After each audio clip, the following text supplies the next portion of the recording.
지금 이 시간은 재직 및 직원 임명 시간을 가지겠습니다. 오늘 받으신 유인물 여러분들이 확인하셔서 명단에 있으신 분들은 전부 일어서 주시기를 바랍니다. 전부 일어서 주십시오. 교사, 찬양대, 찬양팀 전부 일어서 주십시오. 직원들, 재직원들도 다 일어나 주십시오.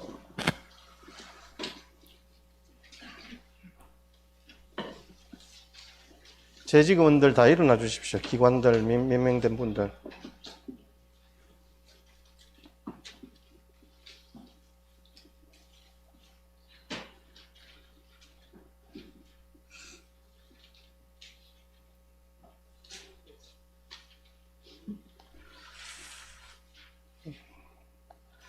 어, 2022년도에는 우리 재직원들이 모두 함께 각 분야에서 각 직임을 맡아 하게 될 겁니다. 여러분들 충성스럽게 잘 감당해 주시기를 바라고, 하나님께서 여러분들에게 주실 상급과 면류관을 기원하면서 여러분들 가정과 직장과 생업에도 동일한 하나님의 은혜가 풍성하게 임하시기를 주의 이름으로 축복합니다. 기도하겠습니다. 자비로우신 아버지 하나님, 구주의 보혈로 땅 위에 교회를 세우시고 교회를 통하여 거룩한 구속의 역사를 이루어 가시는 것을 감사합니다. 또한 주께서 기둥같이 여기시는 종들을 세우셔서 주의 몸된 교회에 충성스러운 사역을 감당케 하시니 영광을 주께 돌립니다. 주님, 이 시간 약속하신 성령을 부어주셔서 이들에게 지혜와 권능과 믿음과 사랑이 충만케 하옵소서. 이들이 지배자가 아니라 봉사자로서, 받는 자가 아니라 주는 자로서 충성하게 하옵소서. 오늘 이 시간 재직과 각 직임을 맡은 자로 주님 앞에 섭니다. 이 순간의 감격과 결심이 일생 동안 변치 않게 하시고, 영원한 목자장 앞에 설 때에 착하고 충성된 종으로 칭찬받게 하시고, 시들지 아니하는 영광의 면류관, 의의 면류관, 생명의 면류관을 보상받게 하옵소서. 이들이 직분에 세움받음으로 말미암아 우리 한가족 교회가 부흥케 하옵소서. 교회의 머리 되신 우리 주 예수 그리스도의 이름으로 기도드립니다. 아멘. 공포합니다.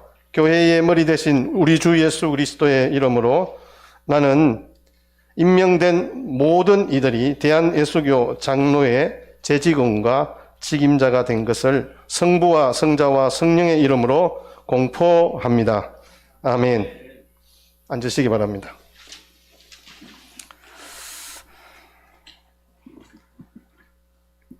혹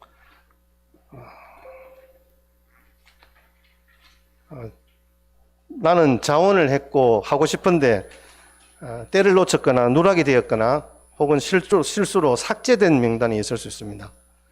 각 팀장들이나 위원장님들에게 여러분들이 문의해 주시면 저희들이 당에서 다시 재임명을 하도록 그렇게 하겠습니다. 여러분 충성스럽게 잘 감당해 주시기를 부탁드립니다. 여러분, 오늘이 12월 마지막 주일입니다. 52주가 끝나는 지점에 와 있는데, 여러분들 참 올 한 해 동안 어떻게 달려오셨는지 모르겠습니다만은 아마 굉장히 바쁜 시간들을 보낸 것 같습니다. 시간 가는 줄도 모르고 지금껏 달려왔을 것입니다. 아마 이 자리에 참석한 여러분 모두가 올 한 해 참 수고들 많이 하셨습니다. 그럼에도 불구하고 우리 개인적으로는 아쉬운 점도 많이 있을 것으로 생각이 됩니다. 이걸 이렇게 했었으면 좋았을 텐데, 내가 그때는 그걸 안 해야 되는데, 내가 그때는 그런 말을 안 해야 되는데, 이런 나름대로의 후회와 회한도 있을 줄 압니다. 어떤 일의 시작이 있다는 것은 언젠가는 마무리할 날이 온다는 것을 우리가 오늘도 기억하면서 2022년도에는 2021년도를 거울 삼아서 좀 더 세밀하고 규모 있는 그런 하나님의 은혜를 누려가는 삶이 우리 가운데 있게 되면 참 좋겠습니다. 각자 이 세상에 태어나는 시기는 다르지만 언젠가는 한 사람도 예외 없이 이 세상을 각각 떠날 날이 온다라는 사실 앞에서 오늘 본문의 배경인 이 사도 바울이 순교를 앞두고 자기의 삶을 돌아보는 고백입니다. 디모데에게 전한 마지막 그 유언과 같은 바울의 고백을 통해서 올 한 해 우리가 지나온 시간들을 돌아보는 은혜가 있기를 소망합니다. 바울이 이 마지막 그의 인생을 마무리하는 시점에서 우리에게 들려주시는 교훈이 무엇입니까? 오늘 말씀에 보시면 주님 앞에 설 때 주님은 우리에게 의의 면류관을 주신다는 사실입니다. 여기에는 여러 가지 몇 가지가 있습니다. 주님 앞에 설 때 주신다. 뭘 주시냐? 면류관을 주신다. 그것도 특별히 무슨 면류관이냐? 의의 면류관이다. 이렇게 이야기합니다.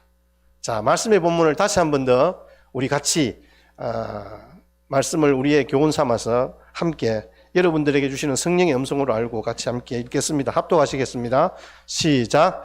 나는 선한 싸움을 싸우고 나의 달려갈 길을 마치고 믿음을 지켰으니 이제후로는 나를 위하여 의의 면류관이 예비되었으므로 주 곧 의로우신 재판장이 그날에 내게 주실 것이며 내게만 아니라 주의 나타나심을 사모하는 모든 자에게 도니라. 아멘.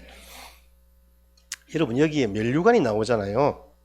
면류관은 성도들이 천국에서 받을 뭐랄까요? 최고로 우리를 높여주시는 의미로 쓰여지는 관입니다. 이 면류관을 한자로 보시면 면류관 면자에다가 깃발 류자에다가 갓관자입니다. 그러니까는 머리에 쓰는 모자가 나름대로 그 모자를 드러내는 깃발, 보여주시는 나름대로의 형태가 있는데 그게 구슬이 달렸다 이런 의미입니다. 영어 성경에는 그냥 크라운, 왕관이라고 번역되어지는 경우들이 많은데 우리나라에서 그 왕관을 이야기할 때는 면류관을 이야기합니다. 혹시 그림이 있습니까? 우리 면류관을 보면 고관대작에 존귀하고 높은 직위를 가지거나 앞으로 가질 사람이 정복을 입고 관을 쓰는데 그게 바로 면류관입니다. 옛날에 여러분 왕들이 면류관을 쓰잖아요. 잘생긴 우리 한석규가 쓰고 있는 면류관을 한번 보십시오. 저게 이제 면류관이라 이렇게 보시면 됩니다. 근데 그냥 관이 아니라 구슬꾸러미가 있죠. 옛날에 천자는 12개의 이렇게 구슬이 있습니다. 근데 우리나라는 제후라고 생각을 해서 9개가 있었습니다. 고종 때 우리도 제국이다 이래서 12개를 처음으로 달았다고 합니다. 어쨌든 이 면류관이라는 개념은 세 부분을 면, 류, 관 이렇게 합쳐놓은 개념입니다. 오늘날 급변하는 세상에서 코로나 전염병이 더 크게 확산되어 가고 있는 요즘에 믿음을 어떻게 살아내야 될까? 앞으로의 우리의 믿음의 생활들이 어떻게 될까에 대한 고민들이 좀 많습니다. 그러면서 이 마지막 주일에 디모데후서 이 사도 바울의 고백을 보면서 지금 이 사도 바울이 마지막 유언장과 같은 편지이거든요. 특별히 이 디모데후서 4장은 더 그렇습니다. 디모데후서라는 말은 자기의 영적인 아들 디모데에게 보내는 두 번째 편지이자 마지막 편지입니다. 그러면서 지금 사도 바울이 언급하는 이 의의 면류관이 무엇을 뜻하며 어떻게 유래되었는지를 생각해 보면서 그 의미와 뜻을 새롭게 묵상하는 시간이었습니다. 이 편지가 쓰여진 배경을 간단하게 여러분들에게 말씀을 드리면 네로 황제 시절에 서기 64년에 로마 대화재 사건이 있었습니다. 그 결과가 그 피해가 너무 큰지라 로마 네로 황제는 이 일을 자기의 과실이나 자기가 어찌 보면 왕이니까 책임을 져야 되잖아요. 그런데 그걸 기독교인들한테 돌리는 거죠. 그러면서 그 기독교인들을 잡아들이고 그들을 형장에 이슬로 보냈습니다. 사도 바울도 마찬가지로 그때에 감옥에서 잠깐 나왔을 때입니다. 1차로 투옥되다가 나왔을 때 풀려나 있다가 다시 체포된 거예요. 그러면서 이제 영영, 정말 영의의 몸이 된 거예요. 완전히 갇혀서, 지하 감옥에 갇혀서 꼼짝도 못하는 그런 상황. 1차 투옥 때는 사실은 편지도 쓸 수 있고 주택 감금 시기였기 때문에 자유롭게 편지도 쓸 수 있고 사람들과 만날 수도 있었어요. 근데 두 번째 감금은 달랐습니다. 자, 여러분, 우리도 이 땅의 마지막을 직감하고 우리의 사랑하는 아들들한테 어떤 이 유언장을 쓸 때 우리 마음이 참 비장하잖아요. 사도 바울도 마찬가지예요. 유서와 같은 편지이므로 구구절절히 사도 바울의 그 마음을 우리가 알 수 있습니다. 이런 배경을 알고 말씀 지금 오늘 한 절 한 절을 우리가 볼 때 사도 바울의 그 심령의 체온이 저희들에게 고스란히 전달되어지는 것 같습니다. 저는 그중에 오늘 마지막 4장에 있는 이 의의 면류관, 모든 선한 싸움을 마치고 믿음을 끝까지 지킨 자에게 하나님께서 주실 의의 면류관, 그건 바로 하늘의 면류관, 상급입니다. 원어적으로는 헬라어로 스테파노스입니다. 스테파노스. 여러분, 스테파노스, 성경을 좀 읽으시는 분들은 탁 떠오르는 인물이 있죠. 맞습니다.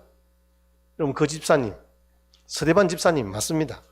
사도 바울이 다메섹 도상에서 예수님을 만나기 전에 유대교의 워낙 덕심인지라 예수님 믿는 사람들을 색출하여서 감옥에 가두기도 하고 죽이는 데 앞장섰잖아요.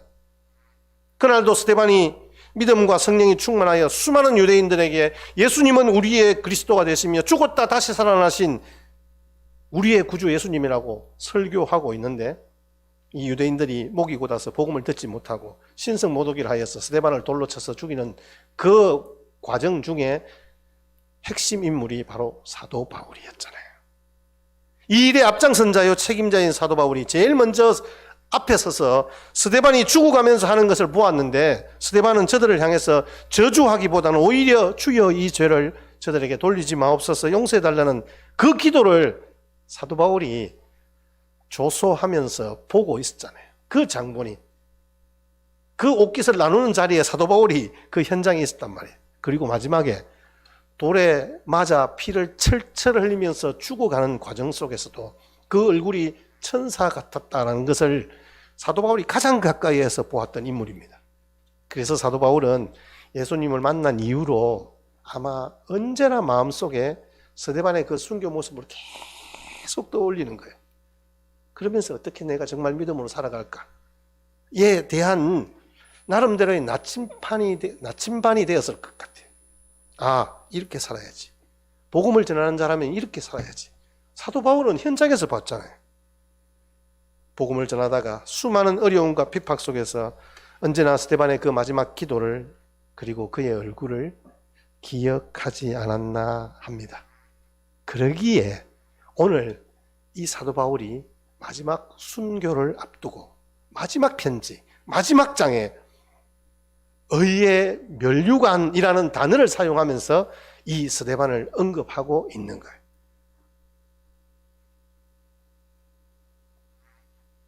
디카이오네스 스테파노스. 공의로운 하나님 앞에서 면류관 된 나의 친구 스데반. 아마 사도 바울은 그렇게 직접적으로 언급하고 싶었을지도 몰라요. 그런데 이 사도 바울은 디모데에게 그 이야기를 하면서 나를 나되게 한 것도 하나님의 은혜인 것처럼 너도 너의 앞길에 주님께서 주시는 면류관 바라보면서 그렇게 살아갔으면 좋겠다라고 아들에게 유언하고 있는 장면입니다.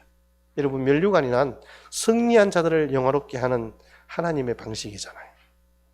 천국에서 사도 바울과 스데반이 만났다 생각하면 여러분 어떤 모습이, 어떤 풍경이 펼쳐질 것 같습니까? 아마 깊은 포옹을 하면서 오랫동안 이야기했을 것 같아요.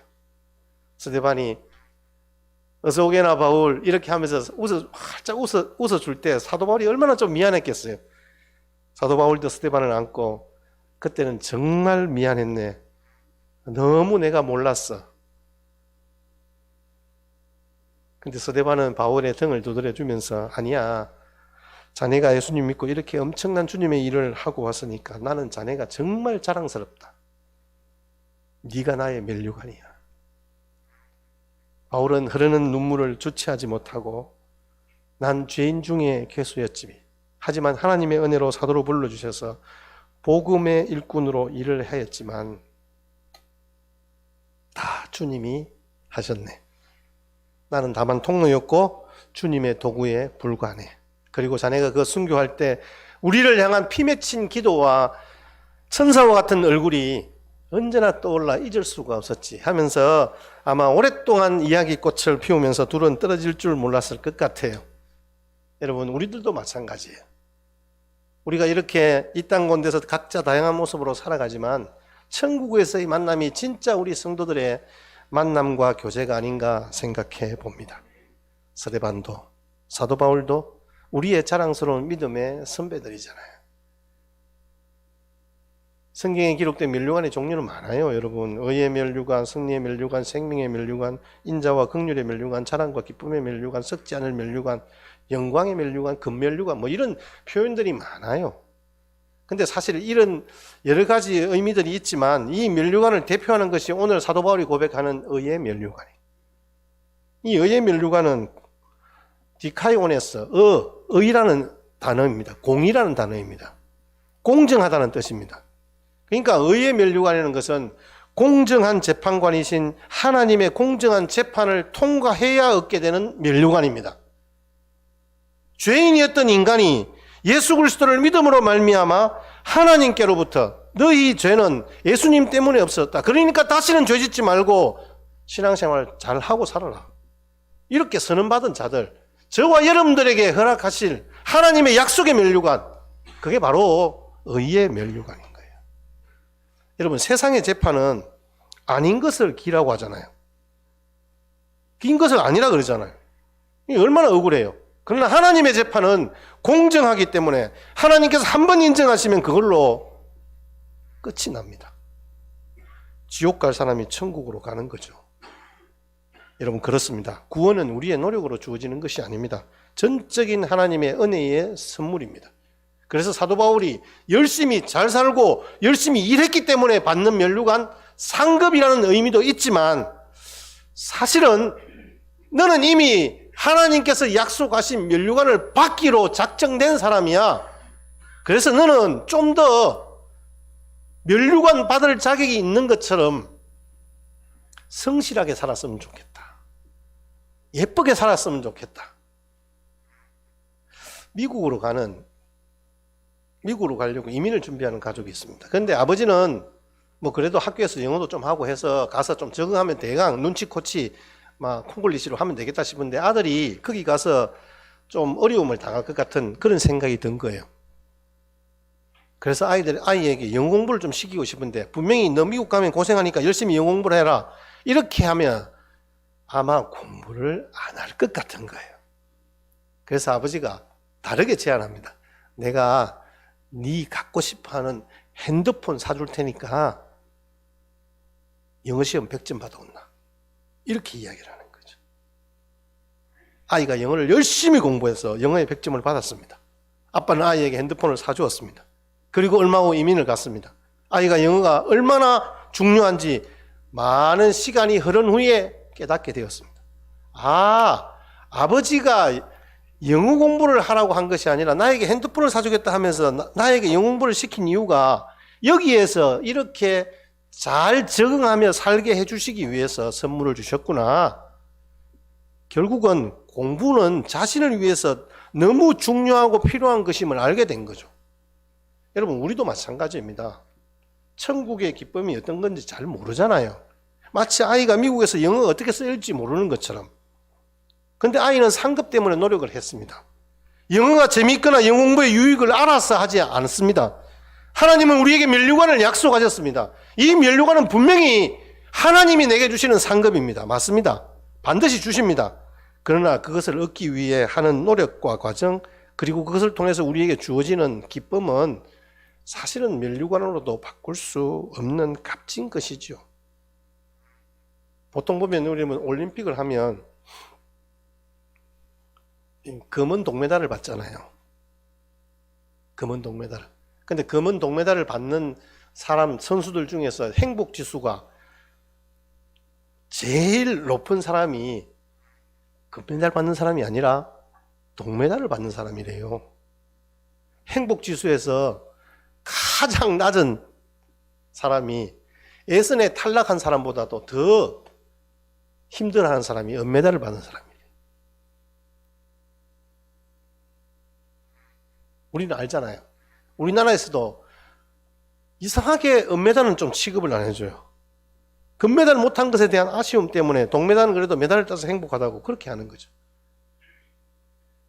근데 여러분, 우리의 인생은 마라톤이잖아요. 한순간 싸움을 한 끈으로 끝내는 것이 아니라 우리는 지속된 싸움을 계속해가는 사람들이에요. 성경에서 신앙생활을 여러 가지로 비유하는데 전투하는 군사, 씨 뿌리는 수고하는 농부, 본향을 향하는 순례자, 제가 지금 말씀드리는 올림픽의 마라톤 장거리 경주 같은 것으로 비유를 많이 합니다. 저와 여러분들이 지금 어느 정도 달려오셨을까요? 그건 알 수 없어요. 하지만 분명한 것은 우리는 이 경주에 벌써 동참하고 있는 거예요. 구경꾼이 아니라 우리는 경기자로 달리고 있는 거예요. 그래서 사도 바울이 지금 이런 비유를 쓰고 있는 거예요. 7절 말씀을 같이 한번 보겠습니다. 나는 선한 싸움을 싸우고 나의 달려갈 길을 마치고 믿음을 지켰다. 지금 사도 바울이 믿음을 지키는 것을 올림픽 경기에서 선한 싸움을 싸우고 장거리 경주를 달려가는 마라톤 선수처럼 그 달려갈 길을 이제는 마쳤다는 거죠. 한 번도 쉬지 않고 계속해서 복음을 전하는 자로 다른 박질을 했다는 말씀입니다. 오랜 시간 계속해서 달리는 것처럼 일평생 이방인을 위해서 복음을 전하는 소명의식 가지고 끝까지 복음과 경주를 완주했던 거예요. 그래서 사도 바울이 나는 선한 싸움을 싸우고 나의 달려갈 길을 마쳤다. 여러분, 하나님의 마음이 어디에 있을까요? 하나님의 가장 큰 관심이 어디에 있을 것 같습니까? 저는 하나님의 마음이 잃어버린 영혼에 있지 않겠나 생각해 봅니다.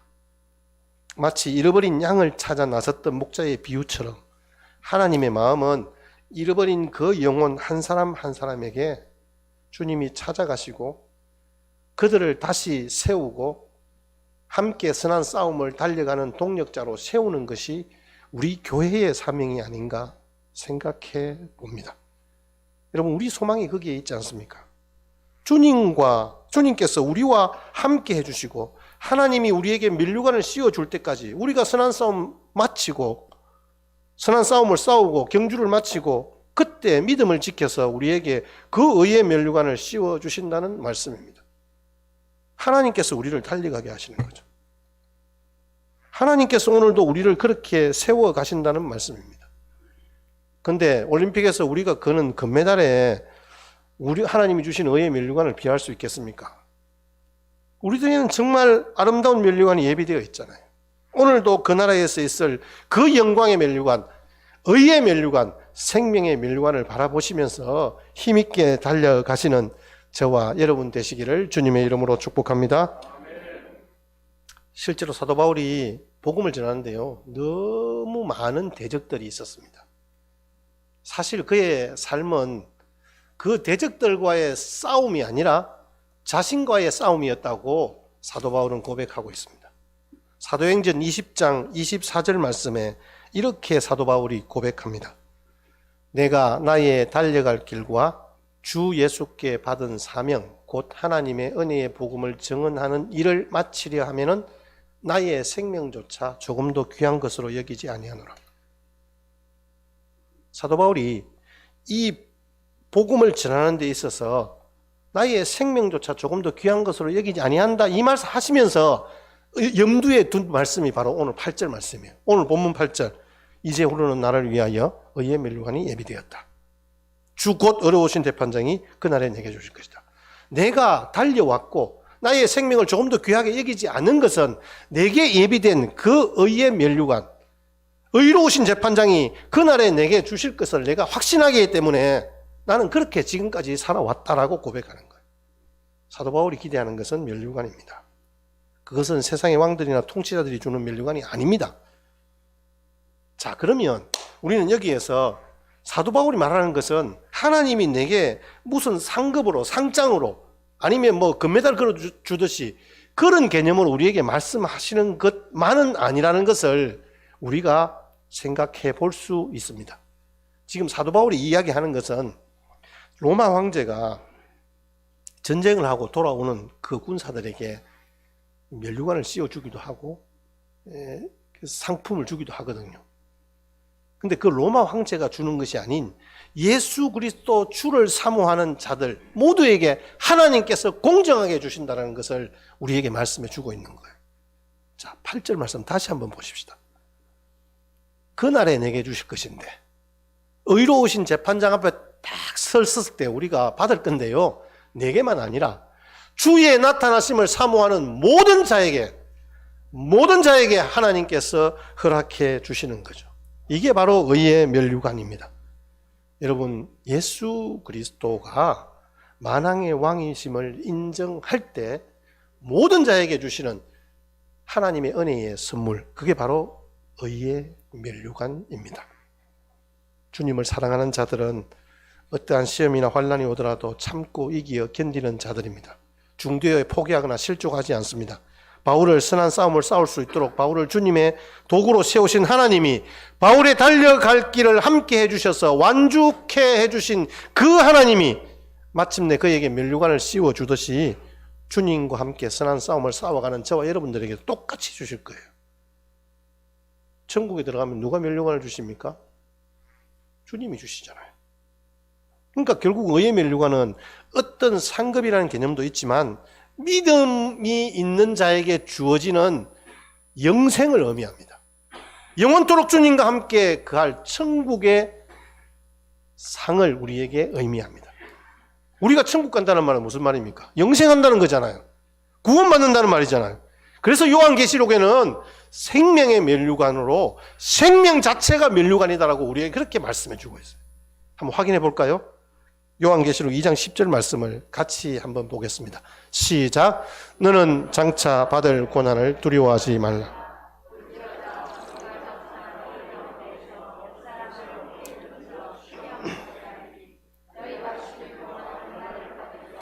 내가 죽도록 충성하라. 그리하면 내가 생명의 관을 내게 주리라. 아멘. 근데 여러분, 이게 생명의 관을 내게 주겠다, 이 말씀만 여러분 보시면 좀 곤란해요. 한번 앞에를 보세요. 장차 받을 고난. 그 고난이 어떠냐? 옥에 던지기도 하고요. 10일 동안 환난을 받는데요, 견디지 못할 만큼 힘들고 어려운 상황이 우리에게 닥쳐올 수도 있다는 거예요. 그러면서 네가 죽도록 충성하라. 우리가 생각하는 일반적인 충성 그거 아닙니다. 예, 이게 아니고요. 충성은 끝까지 견디는 거예요. 충성은 포기하지 않고 달려가는 거예요. 그게 여러분 충성이에요. 충성은 다른 말로 하면 신실이에요. 신실. 내 기분에 따라서 좌우되지 않아요. 내 상황에 따라서 왔다 갔다 하지 않아요. 고난을 받아야 주님께서 우리에게 허락되는 면류관이에요. 그래서 죽도록 충성해야 주시는 영원한 생명, 환난이나 어려움이 있습니까? 주님이 여러분과 함께 계셔서 오늘 사도 바울이 고백하는 것처럼 선한 싸움을 싸우게 하실 것입니다. 주님이 여러분의 달려가는 길에 함께 하셔서 완죽해 하실 줄 믿습니다. 주님이 여러분과 함께 하셔서 그 믿음의 승리를 구가하게 될 것입니다. 그래서 마침내 오늘 약속의 말씀처럼 생명의 면류관을 씌워주실 것입니다. 바로 여러분과 제가 그 생명의 면류관이 주인공입니다. 그래서 여러분, 스데반이 바울을 만났을 때 네가 나의 면류관이야 라고 이야기했던 것처럼 지금도 우리를 위해서 중보하고 계시는 그 주님이 하나님 보좌 우편에서 우리가 딱 들어가면 뭐라고 이야기할까요? 아버지, 제 면류관이 저기 왔는데요. 그러면서 우리를 향해서 네가 나의 면류관이라 말씀해 주시는, 여러분, 그 감격스러운 장면들이 기대되지 않습니까? 로마 황제 네로가 기독교를 박해하던 시절에 이 바울의 투옥 사건뿐만 아니라 수많은 기독교인들이 죽었습니다. 정말 엄청난 핍박과 박해가 있었습니다. 특별히 로마 군대 내에 정예 부대로 꼽히는 12연대 병사들 중에 그리스도인들이 많이 생겼다는 보고가 네로 황제의 귀에 들리게 된 거예요.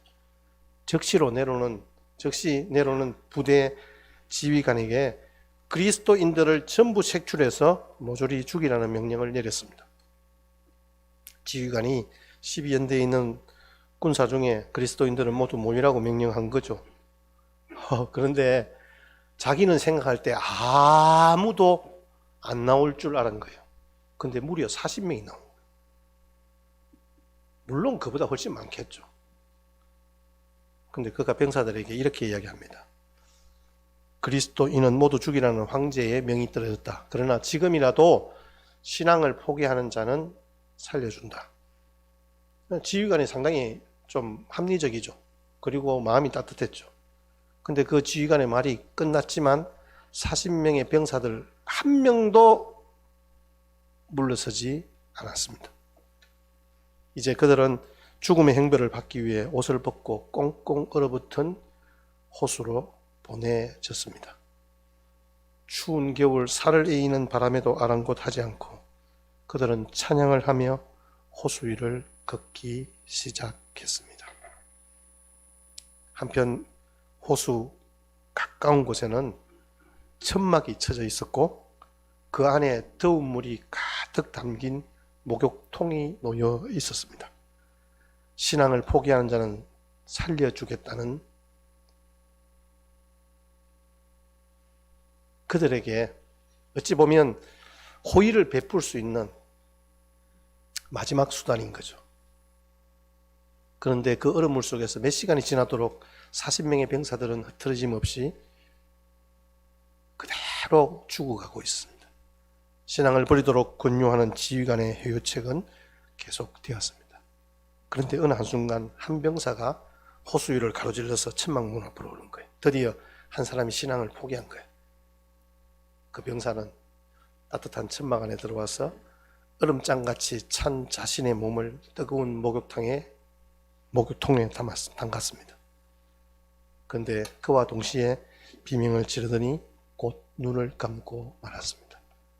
얼었던 몸을 갑자기 뜨거운 물이 가니까 심장마비를 일으킨 거죠. 이 광경을 지켜본 지휘관이 소름이 끼쳤습니다. 그리고 하늘을 봤는데 호수 위에 하늘에서 40명의 천사가 40개의 면류관을 들고 춤을 추다가 그중 한 천사가 하늘로 올라가는 것이 보인 거죠. 그것을 본 지휘관은 천천히 투구와 옷을 벗기 시작합니다. 그리고 용감하게 자기도 그 호수와 얼음 위로 걸어가고 있었습니다. 신앙을 버린 병사의 죽음을 보고 하나님의 살아계심을 확신했고 그가 버린 면류관을 대신 받고자 죽음의 길로 나섰던 지휘관의 이야기가 전해집니다. 여러분 그렇습니다. 하나님은 의의 면류관을 예비해 두시고 믿음을 완주한 자들에게 그것을 씌워 주십니다. 네로 황제의 명예에 의해서 발각된 40명의 병사들 중 끝까지 믿음을 완주한 39명의 병사들은 주께서 예비하신 의의 면류관들을 천사들로부터 다 받았을 것입니다. 말할 수 없는 가시와 같은 고통스러운 시간들을 이겨내므로 의의 면류관을 받게 되었습니다. 여러분 참 힘든 시간을 보내고 있는 줄 압니다. 여러분들도 영광의 면류관을 받기 위해서는 이 땅에서 가시관을 써보지 않은 자는 아무도 없습니다. 여러분 믿음 붙들고 그 믿음 하나 지키기 위해서 수많은 가시관을 써야만 하는 것 너무 당연합니다. 아마 여러분들도 지금 그 과정 중에 있을 것으로 생각됩니다. 그런데 여러분 기대하십시오. 의의 면류관을 준비하고 우리에게 씌워주시는 그 주님이 우리를 향하여서 우리가 올 때 네가 나의 면류관이다 말씀하시면서 우리를 꼭 안아주실 것입니다. 추운 마음과 얼었던 몸을 녹일 길은 이 땅의 따뜻함이 아니라 주님 앞에 서게 될 때 이 세상 그 어느 누구도 제공해 줄 수 없는 그 따사로움이 저와 여러분들 가운데 누려지는 행복함이 있을 줄 믿습니다. 여러분 마지막으로 권고하옵기는 우리 마음의 눈동자를 주님께 고정시키고 주님 바라보면서 우리 신앙의 마라톤 정말 끝까지 충성스럽게 잘 달려가셨으면 참 좋겠습니다. 정말 하늘나라 바라보면서 이 신앙의 경주를 완주하셔서 어느 좋은 날 그 아침에 주님이 부르시면 천국 들어가서 사도 바울처럼 주님이 주시는 의의 면류관 받으시고 주님과 함께 영생 복락 누리시는 주님의 충성스러운 종들 다 되시기를 주의 이름으로 축복합니다.